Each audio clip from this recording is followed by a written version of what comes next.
Mahalagang paalala, ang lahat ng mga balitang aking inihahayag ay hindi sa akin mismo nanggaling. Ito ay galing sa mga source ng Aldab Nation sa iba't ibang social media platform. Ako ay tagapaghatid lamang at nagbibigay ng komento.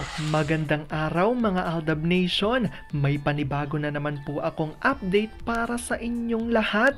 Pero bago natin ito umpisahan ay huwag niyo munang kalimutan na mag-subscribe sa aking YouTube channel at i-click mo na rin ang katabing bell button para maging updated ka sa mga latest videos na i-upload ko. At kapag umabot na ng 100,000 subscribers ang aking channel, ay may sorpresa ako para sa inyong lahat.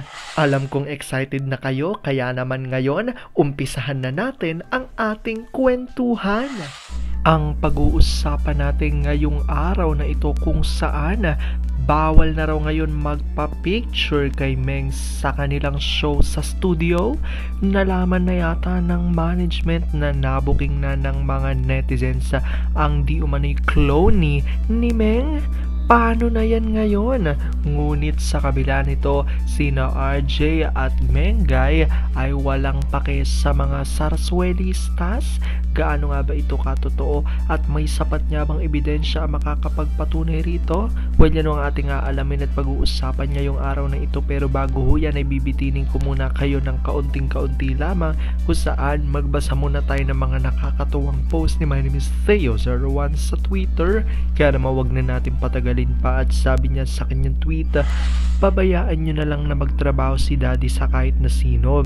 Trabaho lang naman yan, wala namang makakapagpahiwalay sa kanila ni Mimi sa totoong buhay. Mas mainam na si Daddy ang tanggap ng trabaho kesa kay Mimi. Mas kabisado ni Mimi ang mood swings ng mga bata, kaya sa bahay lang siya. Galing-galing talaga ni Mister. Yun bang pagdating sa pupuntahan, bigla na lang naaalala ni Mrs. na hindi siya nakapagpadala ng ekstrang pero na always ready naman ang hubby. Ikaw ba naman na magdala lagi ng extra ni Mrs. kapag aalis? Nakakatulong pala kahit papanong kalokohan ni hubby. Natatawa na lang si Mrs. After work, hi pa, I'm home. Kiss sabay hawak doon. Naughty wifey. Uy, sarap. Asa ng mga baby ko? Nasa taas. Maya ka na umakyat. Diyan ka na. Sabay takbo pa akyat. Ma, pag naabutan kita lagot ka sa akin. Sila baby muna. Maya ka na. Nananahimik tong kanina. Binulabog mo. Kaya nagwawala. Habol. Ma, alam kong tuwan-tuwa kayo sa ating binasa, pero pag-uusapan na natin ang ating main topic. Oops! Wait lang, saglit lang to. May ipapaalala lang ako para sa mga bago pa lang sa aking channel. Huwag niyong kalimutan na mag-subscribe sa aking YouTube channel at i-click niyo na rin ang notification bell para lagi kayong updated sa mga latest videos na i-upload ko at para maging parte na rin kayo ng aking Fanatics channel family. Well, alam kong super excited na kayo sa ating kwentuhan, kaya naman dumako na tayo sa ating main topic. Gaano nga ba katotoo na di umano'y bawal na raw magpa-picture kay Meng sa studio ng kanilang show? Tila nalaman ng araw ng management na nabuking na ng mga netizens sa ang di umano'y impostora ni Meng.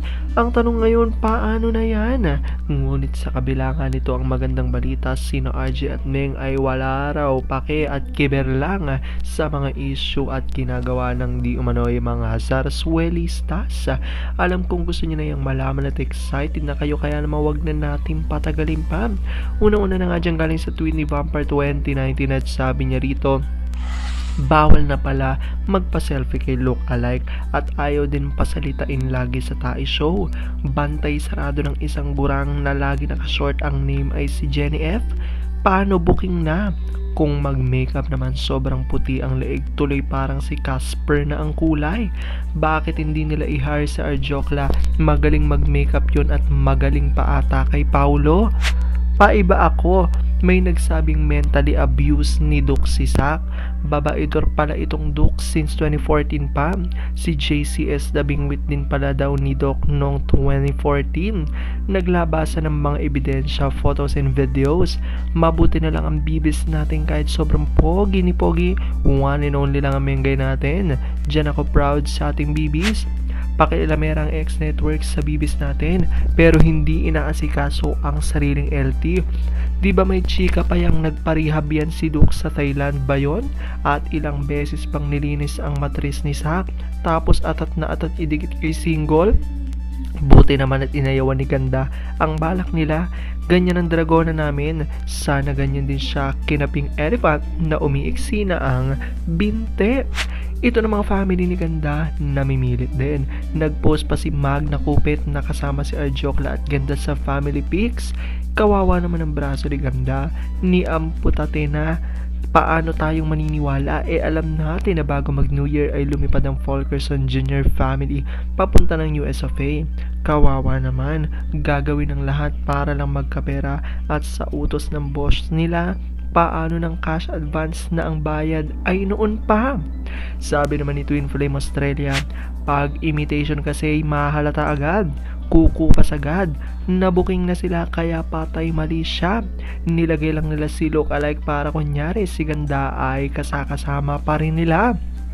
Sabi naman ni Gabriela Sayagaya, sa pagbabawal ni Hippopotamus na kuna ng larawan si Impostor Meng na paghalata ang may lihim na itinatago, kusang lumabas na clone ng gamit ng Tae Show. Salamat, Aldab will be back. Ayan niya ang paninindigan ng mga Aldab Nation kung saan para sa kanila nga dahil nga raw sa di umano'y pagbabawal mag-picture kay Meng dito sa kanilang show ay tila mas pinatunayan pa nila na ito nga raw hindi totoong si Meng at ito ay di umano'y clone lamang ayon yan sa mga Aldab Nation. Alam ko dahil dito marami pa rin sa inyo mas lalo ngayon kumakapit at naninindigan na Aldab Major is real, pero sabi nga natin na kahit na ano pa man na magdesisyon ni na Alden at Main sa kanilang buhay, karera at buhay pag-ibig ay kailangan natin silang supportan, kailangan natin itong tanggapin ng buong buo dahil yun ang kanilang deserve. At yan ang aking update for today's video.